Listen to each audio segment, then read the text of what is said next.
मरियम मगदलिनी सबसे पहला जब यीशु जी उठा, ये औरत थी जिसने उसको देखा। तो मरकुस के एंगल से मैं रखने जा रहा हूं, तो मरकुस का 16 का 9 कहता है कि सप्ताह के पहले दिन भोर होते ही वह जी उठकर पहल मरियम मगदलिनी को, जिसमें से उसने 7 दुष्ट आत्मा निकाली थी, दिखाई दिया। She was the first lady ever saw Jesus. सबसे पहला जिसने यीशु को देखा एक औरत। क्या बात है, मैरी मैगदलीन।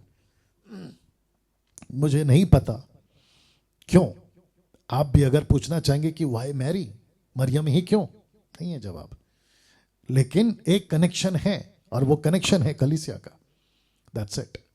तो यीशु कलीसिया को रखकर या मरियम मगदलीनी को रखकर ये कहना चाह रहा है मुझसे और आपसे और सभी से, जब तक यीशु नहीं आता, कि कलीसिया ही है जो मुझे प्रकट करेगी ना। दोस्तों, जब यीशु को मरियम ने देखा, मैरी मैगदलीनी ने देखा, उसके बाद मरकुस ही बताता है कि ठीक इसके बाद इम्माउस के रास्ते में 2 लोगों को यीशु दिखाई दिया, 16 का 12 में। इसके बाद वह दूसरे रूप में उनमें से 2 को जब वे गांव की ओर जा रहे थे, लिखा है दिखाई दिया।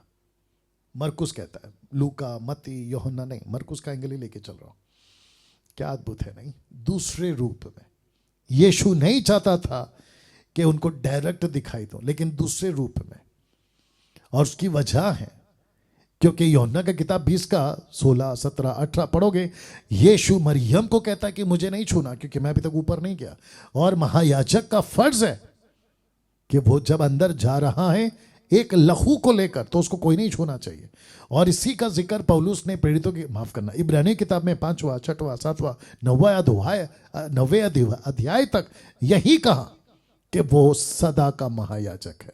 तो जो महायाजक होता है उसको कोई नहीं छूना चाहिए। जब ये रास्ते में जा रहे थे तो इन्होंने नहीं पहचाना। वचन आगे कहता है कि दूसरे ट्रांसलेशन में कहता है कि जब वो रोटी तोड़ रहा था तब लोगों ने पहचाना, इन दोनों ने, और दौड़कर गए पतरस और यूहन्ना को बताया। क्या बात है, अद्भुत है। इसके ऊपर भी प्रचार कर चुका हूं। जब बात आई थी यीशु की, उसमें मैं प्रचार कर चुका हूं। मरकुस का 16 का 14 क्या कहता है, पीछे वह उन 11 को भी जब वे भोजन करने बैठे थे, शब्द को देखना, दिखाई दिया। तो सबसे पहला यीशु दिखाई दिया मरियम को, उसके बाद दिखाई दिया 2 पुरुषों को, उसके बाद दिखाई दिया अपने 11 चेलों को। क्या बात है ना। एक व्यक्ति है, उसका नाम है संत पौलुस। उसको पवित्र आत्मा के प्रकाशन में क्या क्या मिला, आइए देखते हैं। 1 कुरिन्थियों 15 का 1। और याद रखो, जी उठना और पुनरुत्थान, ये दोनों को लेकर मैं बात कर रहा हूं। लिखा है, हे भाइयों, मैं तुम्हें वही सुसमाचार बताता हूं जो पहले सुना चुका हूं, जिसे तुमने अंगीकार भी किया था, जिसमें तुम स्थिर भी हो। कौन सा सुसमाचार? पुनरुत्थान का। कौन सा सुसमाचार? जिसको मैं अभी बात कर रहा हूं, जिसको पतरस और पौलुस प्रचार कर चुका है।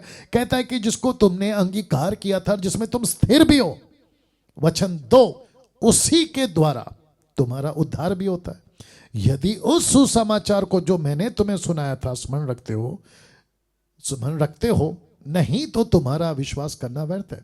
अगर जो मैंने तुमको सुनाया उसको याद रखो, नहीं अगर रखते हो तो तुम्हारा विश्वास करना व्यर्थ हुआ। वचन 3, इसी कारण मैंने सबसे पहले तुम्हें वही बात पहुंचा दी जो मुझे पहुंची थी, ऑफ कोर्स पवित्र आत्मा के द्वारा, कि पवित्र शास्त्र के वचन के अनुसार यीशु मसीह हमारे पापों के लिए मर गया। जरा शब्द पे ध्यान देना। वचन 4, ये वाला नीचे लिखा है, गाड़ा गया पवित्र शास्त्र के अनुसार, तीसरे दिन जी भी उठा। यीशु का पैदा होना शास्त्रों में लिखा है। यीशु का 3.5 साल सेविकाएं करना और जितने भी चमत्कार किए, इतने किए कि पुस्तकें खत्म हो जाती, शास्त्र के अनुसार है। यीशु का मरना भी शास्त्र के अनुसार है, और उसका तीसरे दिन जी उठना भी शास्त्र के अनुसार है। अगर आज का तारीख में इक्का दुक्का लोग या कुछ ग्रुप के लोग यीशु के ऊपर अगर प्रश्न उठाते हैं ये कैसा परमेश्वर है, ये कैसा पैदा हो गया, ये कुंवारी से कैसा पैदा हो सकता है, ये मर कैसे सकता है, खुद को ईश्वर कहता है, ये फिर जिंदा कैसे हो गया, ये सब काल्पनिक है। तो मैं उन सभी को कहना चाहता हूं कि जाकर इजराइलियों के, यहूदियों के शास्त्रों को पढ़ो, तुमको दूध का दूध और पानी का पानी हो जाएगा। और यही वजह था कि परमेश्वर ने अब्राहम से लेकर तुम्हारा जॉन द बैप्टिस्ट तक, यूहन्ना बपतिस्मा तक अपने नबियों को तैयार किया था और यह बात कराई थी कि मसीहा आएगा, मसीहा जिएगा, मसीहा मरेगा, तीसरे दिन जी उठेगा। या बहुत सारा बातें बोल सकता हूं, वक्त को ध्यान रखना है। वचन 5 लिखता है कैफा, ब्रैकेट में पतरस को मैंने लिखा है, कैफा मतलब पतरस को तब 12 को दिखाई दिया। वचन 6 फिर 500 से अधिक भाइयों को एक साथ दिखाई दिया। इसका डेटा, इसका रिकॉर्ड नहीं है हमारे पास 4 किताबों में, लेकिन पौलुस को यह पवित्र आत्मा ने बताया कि सबसे पहले मरियम को दिखाई दिया, दूसरा इमाउस के रास्ते में 2 लोगों को दिखाई दिया, 11 लोगों को दिखाई दिया, फिर कहता है कि 500 से अधिक लोगों को एक साथ दिखाई दिया।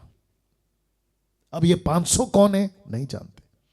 जैसे यीशु के 12 चेले थे, 70 चेले थे, और वो भीड़ थी जो यीशु को छोड़कर गई यूहन्ना 6:66 में, जॉन 6:66 में, वैसे यीशु के 500 से भी अधिक लोग थे। ये कौन थे नहीं जानते।